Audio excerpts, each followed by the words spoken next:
Welcome to Becoming a Friend of God, where we talk about practical ways to grow closer to God.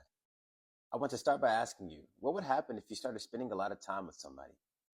What would happen if you guys started to have a lot of deep conversations? What kind of friendship would that be? What kind of bond would be formed? You see, in James chapter 4, verse 8, it says this: Draw near to God, and he will draw near to you. Cleanse your hands, you sinners, and purify your hearts, you double-minded. Now, I want to focus specifically on the first part of that verse. Draw near to God, and he will draw near to you.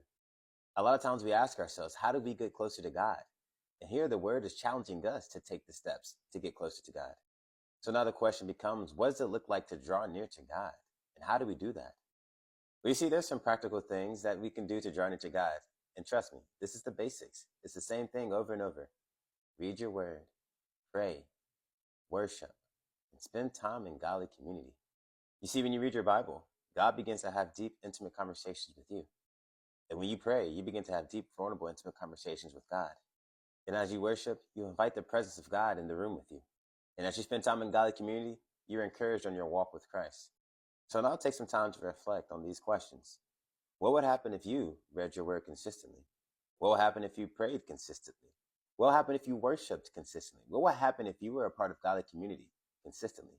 What kind of relationship would you have with God? What kind of bond would be formed between the two of you? Welcome to Becoming a Friend of God, where we talk about practical ways to grow closer to God. I want to start by asking you a question. What would you do for somebody that you love? Well, in John chapter 14, verse 15, Jesus says this: If you love me, you would keep my commandments. Here, Jesus makes it very simple. If you love me, obey me. Here it becomes clear that Jesus makes love for him and your obedience to him synonymous. In James, you're told to be doers of the word and not just hearers only, or else you're deceiving your own self. You see, when you read the Bible, it's not just about reading to say that you read it. It's about reading to apply it to your life. To be a Christian means to be Christ-like. To be a disciple means to be following the teachings of Jesus. Now let's say I was a sensei and you're my pupil, and I taught you to punch like this and to slap like this. But we had a competition, and in that competition, you started punching like this and slapping like this. Well, obviously, it would become clear that you are not my pupil. Likewise with Jesus, if you're not obeying his teachings, then you cannot call yourself a disciple of Jesus. Because if you love him, you'll obey him. And if you're his disciple, that means you're following what he taught, what he said, and what he did. So it's a two-part thing here. One, you must know, what did he teach us? What did he say? What did he do? That's why you read the word. And then two, once you learn these things, you must apply them to your life. Welcome to Becoming a Friend of God, where we talk about practical ways to grow closer to God. I want to first start by asking you guys a question. What is the purpose of taking a test? Now, if you're like me, then you probably don't like taking tests, but they're necessary. You see, tests, they reveal. And tests are going to show, did you learn the material or did you not? Well, in James chapter 1, verses 2 through 4, it says this: Count it all joy, my brothers, when you meet trials of various kinds, for you know that the testing of your faith produces steadfastness. And let steadfastness have its full effect, that you may be perfect and complete, lacking in nothing. You see, here James tells us to count it all joy when we go through various trials or tests. And this seems very counterintuitive, but there's a reason why he tells us to count it all joy. The testing of our faith produces steadfastness, which can be defined as firm, unwavering. And when this steadfastness has had its full effect, then you'll be perfect, complete, lacking in nothing. Have you ever heard the saying that you can't trust untested faith? That's kind of what we're getting at here in this passage.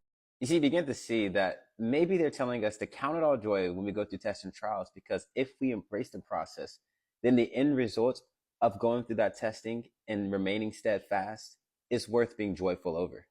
You see, the tests that God sends in our life, or that he allows in our life, they shape us, they mold us, and they conform us to be more like him. You see, the testings and the trials that we go through, they prune us.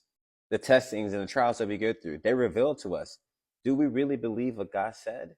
Are we really living in alignment according to his word? I don't care who you are and what you're doing. I don't care if you're a Christian or not a Christian. We all are going to go through storms in life. You see, you're either in a storm right now, you just got out of a storm, or you're getting ready to go into a storm. And these storms, these tests, and these trials, they are meant to strengthen our faith, to make us steadfast and unwavering. But the problem is, a lot of us, when we go through tests and trials, we try to get out of them. And by getting out, we don't allow steadfastness to have its full effect in our lives. And what many of us fail to realize is that if we don't pass the test the first time, guess what? You got to retake it.